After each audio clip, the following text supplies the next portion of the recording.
સુરતમાં જીવિત મતદારોને મૃત જાહેર કરાતા હોબાળો।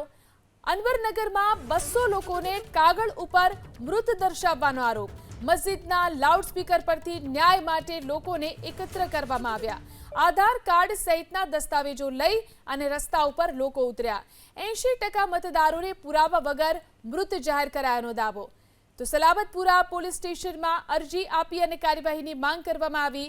જિલ્લા કલેક્ટર અને ચૂંટણી અધિકારીને આ અંગે રજૂઆત કરાશે। વર્ષોથી વિસ્તારમાં રહેતા વૃદ્ધોને પણ યાદીમાં મૃત દર્શાવાયાનો આરોપ।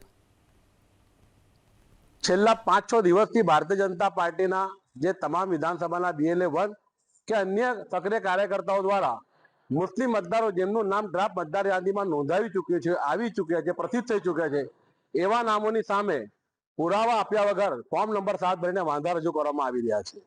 જેમાં લિંબાયત વિધાનસભામાં 30,700 જેટલા નામો છે, પૂર્વ વિધાનસભામાં 9,500 જેટલા નામો છે, ઉત્તર વિધાનસભામાં 5,500 જેટલા નામો છે, સુરત પશ્ચિમ વિધાનસભામાં 9,500 જેટલા નામો છે, ઉધના વિધાનસભામાં 6,500 નામો છે અને 84 વિધાનસભામાં 7,000 જેટલા નામો છે। એવી રીતે લગભગ 70,000 કરતા વધુ મુસ્લિમ મતદારોની સામે એમને વાંધા રજૂ કર્યા છે, જેમાં મુખ્યત્વે મૃત્યુ પામ્યા હોય, ઉંમર ઓછી છે કે સ્થળાંતર કરેલા હોય, આવા સપાયા વિહોણા આક્ષેપો સાથે અને કોઈ પણ પ્રકારના પુરાવા વગર જે રજૂઆત કરીને ચૂંટણી પંચની જે કામગીરી છે એમાં શંકા ઉપજાવી છે। ચૂંટણી પંચે જે પ્રમાણે કામગીરી કરી, BLO જેમ સંનિષ્ઠાથી કામગીરી કરી છે એમને એમના શંકા દર્શાવી છે અને મુસ્લિમ મતદારોને માનસિક ત્રાસ આપવાનું કાર્ય શરૂ કર્યું છે।